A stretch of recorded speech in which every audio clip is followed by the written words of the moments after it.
BNP ক্ষমতায় গেলে চাকরি নিতে কোনো ঘুষ লাগবে না। নিজ নির্বাচনী প্রচারণায় কথা বললেন বিএনপি মহাসচিব মির্জা ফখরুল ইসলাম আলমগীর। এদিকে কক্সবাজারের স্থায়ী কমিটির সদস্য সালাউদ্দিন আহমদ বলেন, একটি দল ধর্মের উসিলায় রাজনীতি করছে। প্রতিনিধিদের পাঠানো তথ্যচিত্রে আরও জানাচ্ছেন আবরার মাহি।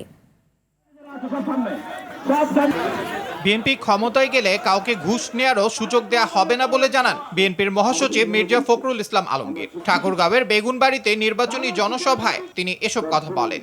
চাকরির জন্য আমরা ঘুষ নিব না, নিতেও না, নিতে দেব না কাউকে।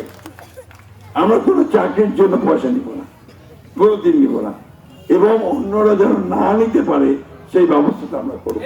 একটি দল ধর্মের দোহাই দিয়ে রাজনীতি করছে বলে মন্তব্য করেছেন দলটির স্থায়ী কমিটির সদস্য সালাউদ্দিন আহমেদ। এ সময় দেশের উন্নয়ন স্থিতিশীলতার জন্য ধানের শীষের পক্ষে ভোট চান তিনি।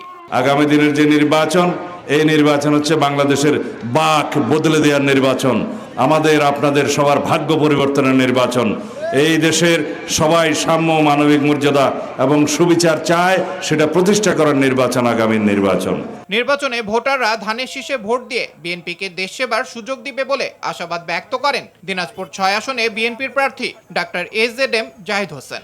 জনগণের মধ্যে ধানের শীষের পক্ষে যে জনজোয়ার সৃষ্টি হয়েছে, আমরা খুবই আশাবাদী ১২ই ফেব্রুয়ারি জাতীয় নির্বাচনে ইনশাআল্লাহ সাধারণ ভোটাররা ধানের শীষের পক্ষে তাদের রায় প্রদান করে দেশ সেবা করার সুযোগ দিবে বলে আমি অত্যন্ত আশাবাদী। আবরার মাহি, RTV।